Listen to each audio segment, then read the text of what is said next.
राज्यातल्या 29 महानगरपालिकांच्या निवडणुकांची घोषणा ही कोणत्याही क्षणी होऊ शकते आणि या निवडणुकांच्या पार्श्वभूमीवरती खरं तर कोण कुणासोबत लढणार, कोण कुणाला एकटं पाडणार याची चर्चा रंगलेली असताना आता राज्यातल्या काही महत्त्वाच्या महानगरपालिकांमध्ये अजित पवार हे एकटे पडलेत, पण शिंदेंची सेना आणि भाजप यांची मात्र दोस्ती झाल्याचं चित्र पाहायला मिळतंय, ज्यामध्ये खास करून ठाण्यासह कल्याण डोंबिवली आणि नाशिक पुणे सारख्या महानगरपालिकांचा समावेश आहे।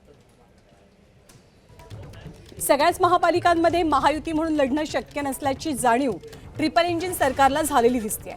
त्यामुळे मुंबई, ठाणे, कल्याण डोंबिवली, नाशिक आणि नागपूरमध्ये भाजप आणि शिंदेंची शिवसेना सोबत येतील, तर पुणे, पिंपरी चिंचवडमध्ये भाजप आणि अजितदादांची राष्ट्रवादी अशा दोनही पक्षांची ताकद आहे।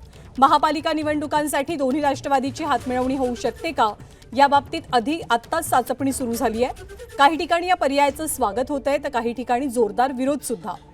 पवार काका पुतणे निर्णयाची अजिबात घाई करणार नाहीत, त्यामुळे आता राज्यात कोणती नवी समीकरणं जन्माला येतात हे पाहावं लागेल।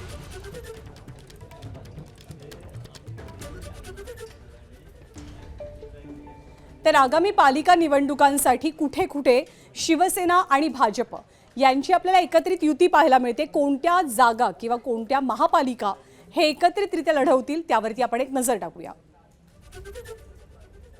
मुंबई महानगरपालिका भाजप सेनेची युती पक्की मानली जाते, पण दादांची राष्ट्रवादी त्यामध्ये असेल की नाही याबद्दल जरा शंका आहे।